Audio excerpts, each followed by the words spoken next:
Did you know that asthma can trigger heartburn and heartburn can trigger asthma? When it comes to asthma, there are a lot of things that if you have had it for a while, you have either been told or you have figured it out the hard way. And I just want to talk about some of those triggers so that we can avoid them as much as possible. I wrote a list. I learned this one the hard way. High altitude.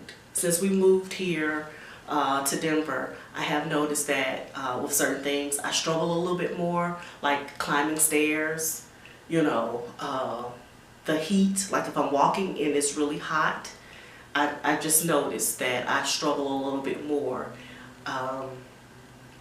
But here are some other things that you may not have known about asthma. Ladies, we seem to have more triggers than men. We are more sensitive. I read something that said that our lungs are smaller, so that increases the sensitivity for us. Let me tell you a story.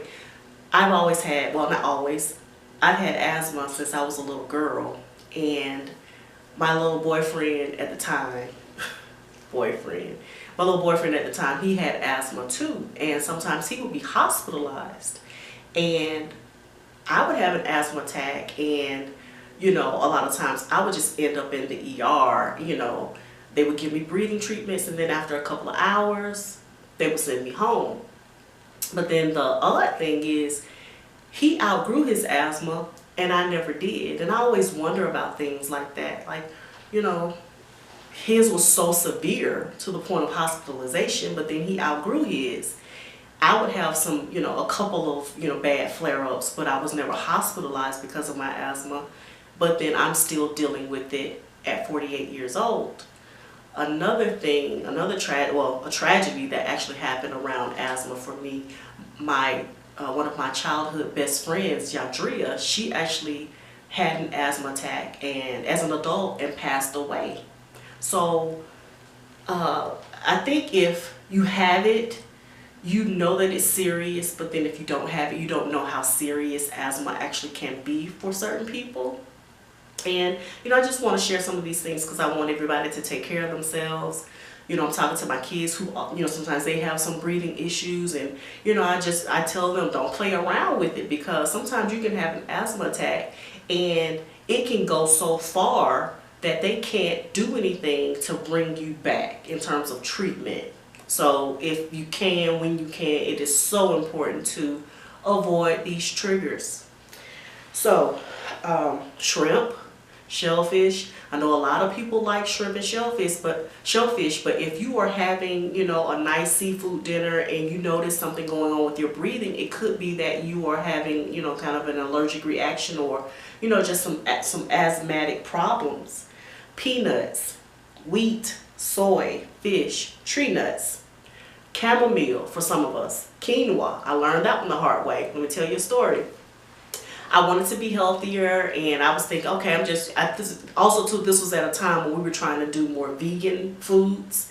So I was like, okay, we went to the health food store, and we're gonna fix all these grains. And I had never had quinoa before. So I made quinoa, and it was, it turned out great. It actually was I liked the flavor of it, but within about 20 minutes, I noticed that my breathing was it was labored. I was struggling, and I was like, oh my God, quinoa. So for me, so that was the first and the last time I had quinoa. Asparagus, dried fruit, pickled foods, spicy foods, storms, because they stir up the pollen. Now obviously we can't avoid storms, but just be alert. They stir up the pollen, and the pollen levels increase. So if a storm happens and you realize you're having some trouble breathing, it could be because of that. Some other things that trigger me, to the point of ER trips: dust, mold, and too many cats. And I say that because some years ago we had visited my mother-in-law, and she had 3 cats. And I wasn't struggling. my children weren't struggling, and everything was okay. But then maybe a decade later, we visited her, and she had a lot of cats. And I'm not even going to say the number, but she had a lot of cats. And as soon as I walked into the house, within about 10 minutes, I was flared up, and I knew. I was like, oh my God, I don't know if I'll be able to stay. Like, it was so serious to the point where, and we had to drive a long way to get to her house. So just turning back around and going home, wasn't going to happen that night. I actually had to, my husband and I actually had to go outside. I had to get fresh air. I had to sit in the car for sit in the van for a while. Like, it was so serious. Another thing too, we have to be careful with cleaning products. As much as possible, if you can use natural things, like vinegar and baking soda, things like that, it's better for us. And then if you have children, who have asthma, it is so much better to try to use natural products, because the things that you buy in the store, they're really harsh, and like bleach and the things that contain bleach, even with ventilation, those things are harsh. I've got sick plenty of times from somebody spraying bleach or oven cleaner. I remember one time, this was when I was a teenager.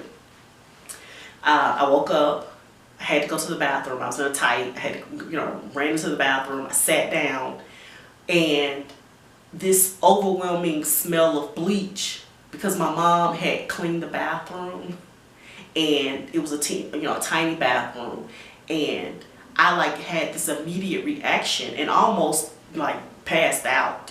I'm struggling to go and trying to open the window at the same time. Oh, another thing, smoke. If somebody burns something while they're cooking in the house, like burned popcorn.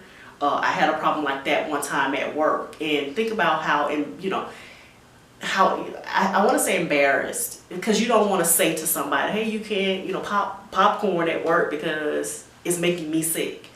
But I can deal with certain popcorn smells, and some I cannot.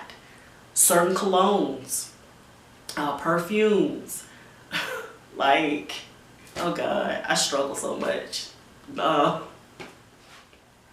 Estrogen fluctuations, progesterone, hormonal changes, puberty, pregnancy, your menstrual cycle, menopause, anger, fear.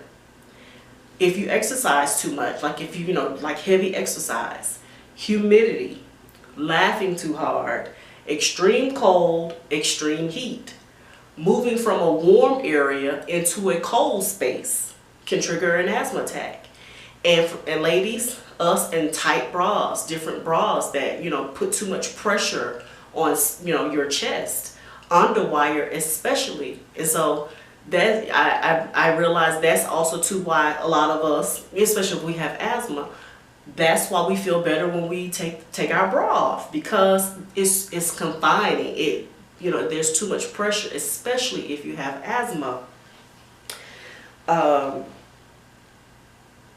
I said spicy foods. Okay, so the bottom line is there are a whole lot of triggers. I'm sure these are not the only ones, but there are a whole lot of triggers, and you have to know what your triggers are. And I'm sure yours are different than mine.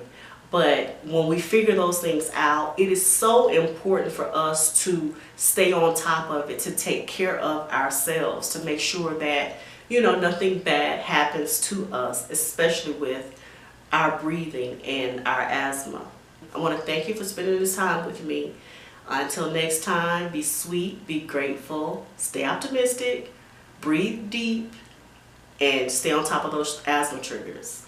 Bye.